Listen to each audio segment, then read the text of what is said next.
명품이라는 걸 누군가는 그 가치를 노력해서 만들었고 브랜드화 시키는데 엄청난 시간이 걸렸을 텐데 그걸 짝퉁으로 만들고 똑같은 가격에 팔면 안 되잖아요.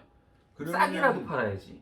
여기서 일단은 첫 번째는 중간에 월급에서 중간 수익을 취하는 회사가 있을 거고요. 네. 두 번째는 분양 수익에서 이익을 취하는 회사가 있을 거고요.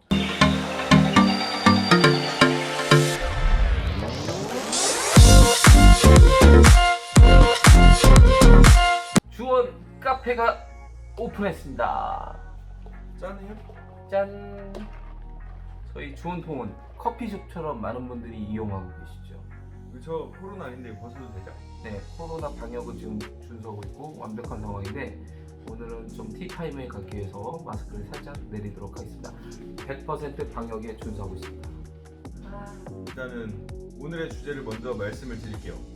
오늘은 제가 얘기를 하고 싶은 거는 운수회사마다 결이 다른데 그 결이 다른 운수회사가 과연 어떤 운수회사가 옳은 것인지 어떤 운수회사가 옳고 어떤 운수회사가 잘못된 것인지에 대해서 예.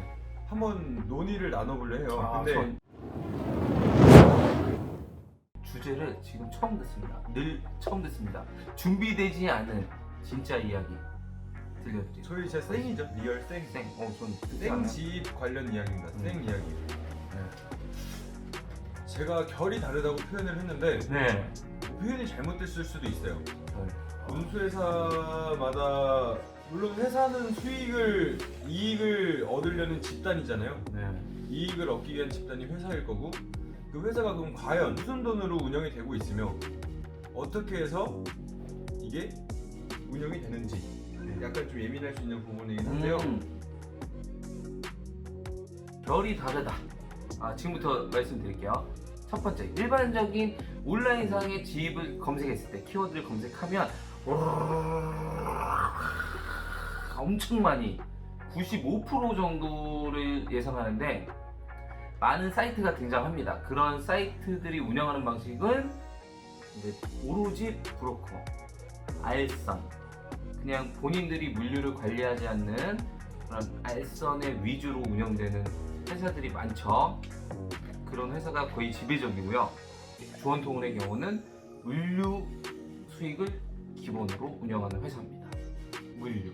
차량에 대한 관리 인력이나 이런 거에 대한 비용을 줄이는 대신에 저희한테 용역비를 주는 게 도급료고요. 계약사항을 지키기 위해서.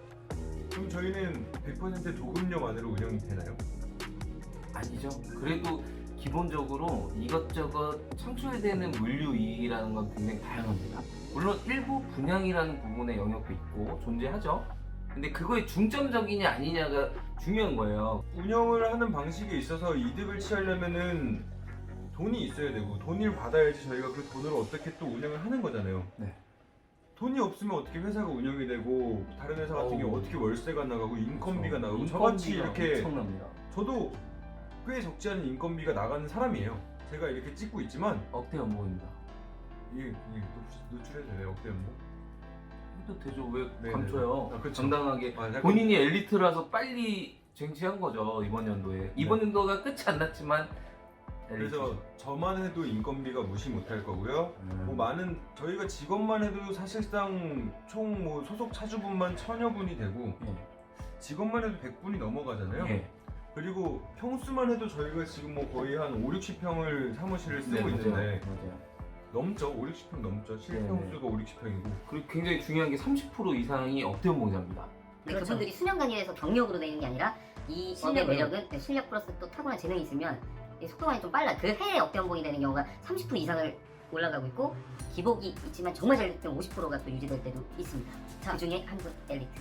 여기서 제가 말씀드리고 싶은 건 이렇게 지출은 계속 나오는데 어떻게 네. 수익을 얻느냐가 제일 큰 궁금하실 것 같아요. 네, 당연히. 보통 대부분의 운수회사 같은 경우에는 네. 타 운수회사는 제가 많이 이제 뭐 경험을 해보진 않았지만 경험상에 그래도 여러분보다는 이쪽으로 정보를 많이 알고 있음에 좀 설명을 드리자면 급여에서 빠지는 돈이 있죠. 어떻게 보면은 물대라고 하는 저희끼리 물대라고 말하는 급여에서 수수료 개념으로 그렇게 빼요. 그러니까 예를 들어 저희가 어떤 큰 기업에서 월급을 주원통운에 예를 들어 주원통운은 그렇지 않지만 주원통운에 300만 원을 줬어요. 네.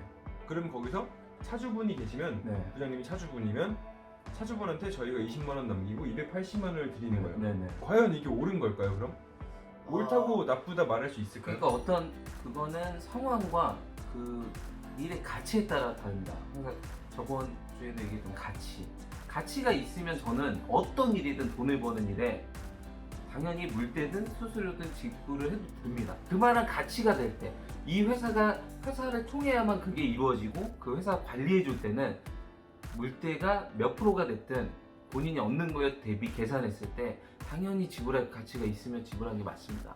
그럼 올바른 회사가 있겠고, 근데 관리도 없고 그만큼의 매출이 증가되지도 않는데 무조건 내라.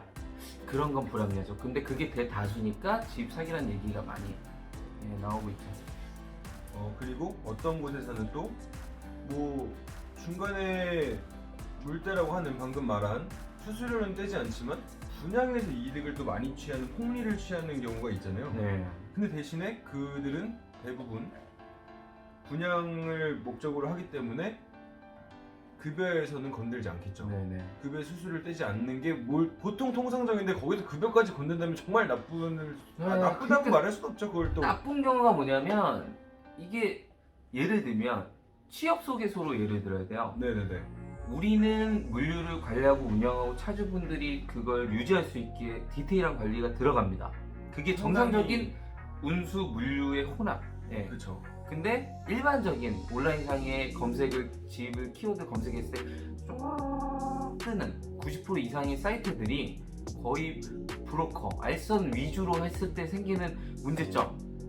취업 소개소처럼만 하는데 취업 소개소를 하면 얼마 받는지 아세요? 대략적인 수수료? 10에서 15 정도. 10에서 15%? 아니 그게 아니라 10에서 15만 원의 수수료를 건네고 끝납니다. 그 정도면 10에서 15의 가치죠. 그 집을 취업 소개소처럼 운영하는 알선소가 문제라는 거예요. 그러면 15, 10만 원만 받으면 돼요. 그렇다면 네. 15, 10만 원을 차주한테서 돈을 받는다는 그렇죠. 거죠. 그 정도를 받으면 그 일에 대해서 미스가 나든 뭐든 인정할만 하는 거죠. 그러니까 나도 경험이어서 하는 건데 이건 3천만 원 위아래로 그거를 그 정도의 무게감 있는 인수금을 제시할 때 물론 그게 다 영업이익은 아니겠지만 그 정도의 액수를 지불할 때는 좀 더 메리트가 있어야죠. 지켜지는 프리미엄이라는 게 있어야 되는데 오로지 취업 소개서처럼만 소개하고 땡! 관리가 없어요. 물류의 영역이 없어요. 그런 브로커인데 인수금을 3천 요구하니까 지입 사기라는 말이 나오는 거죠. 그게 문제가 그러면은 크다는 거죠. 저희는 그게 직영 현실입니다. 물류를 하고 있잖아요. 직영 물류 왜 이렇게 소심하게 하세요, 빠밤을. 자, 저희는 직영 물류를 운영하고 있잖아요. 네. 근데 브로커나 알선소 같은 경우에는 직영 물류 계약, 운송 계약서를 작성하지 않고 네. 그러면은 그런 데 가서 일을 했다가 네. 사고가 나거나 대처가 안 된다면 네. 그러면 그 책임은 중간에 이미 그런 거가 또 타고나신 분들이어가지고 이미 그거에 대한 책임 여부를 다 피해 놓은 계약서를 제시하고 그거를 계약서를 이게 자세히 봐도 헷갈릴 만한 계약서를 제시하면서 이미 그러면은 그거에 타고나게 연구하는 분이에요. 그 머리로 물류를 실제로 관리하는 능력으로 갔어도 잘하실 분들인데 좀 쉽게 가는 거죠. 그러니까 명품이라는 걸 누군가는 그 가치를 노력해서 만들었고 브랜드화 시키는데 엄청난 시간이 걸렸을 텐데 그걸 짝퉁으로 만들고 똑같은 가격에 팔면 안 되잖아요. 그러면은 싸게라도 팔아야지. 여기서 일단은 첫 번째는 중간에 월급에서 중간 수익을 취하는 회사가 있을 거고요. 네. 두 번째는 분양 수익에서 이익을 취하는 회사가 있을 거고요. 네, 그리고 마지막 곳은 두 개를 다 하는 곳이 있을 것이다. 네. 분양 수익이나 이제 요건 급여 수익에서 이익을 얻는 곳이 있을 것이다인데 이 세 가지의 회사의 종류가 그럼 차 가격이 다 다를 거잖아요. 네. 그러면은 초반에 돈을 조금 더 많이 내고 내가 월급을 다 받는 거랑 초반에 차량 가격이나 인수 가격, 분양 가격, 지입차 가격을 조금 덜 내고 다달이 내는 거랑 네. 둘 다에 해당하는 둘 다에 속하는 거랑 어디가 과연 옳다고 나쁘다 말씀하실 수 있으실 것 같아요.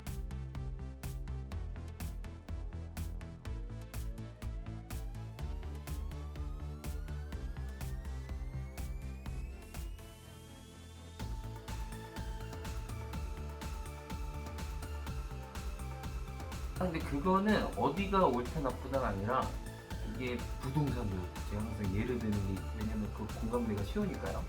부동산도 어디가 좋다 나쁘다도 물론 있겠죠. 그죠. 비싼 데가 좋아요. 한강 보이면 좋죠. 그렇죠. 비싸. 한강 보이고. 근데 내가 그게 능력이 안 되면 그 인수할 돈이 없으면 안 되는 거잖아요. 그럼 조금 더 네, 그러면 다 외곽으로 내 빠지는 상황이 거죠. 그러니까 사람의 지금 처해 있는 내 자신부터 분석을 하고 그거에 맞는 일을 찾았을 때 올바른 거지 일에 나를 맞추면 안 돼요. 지입은 다양하기 때문에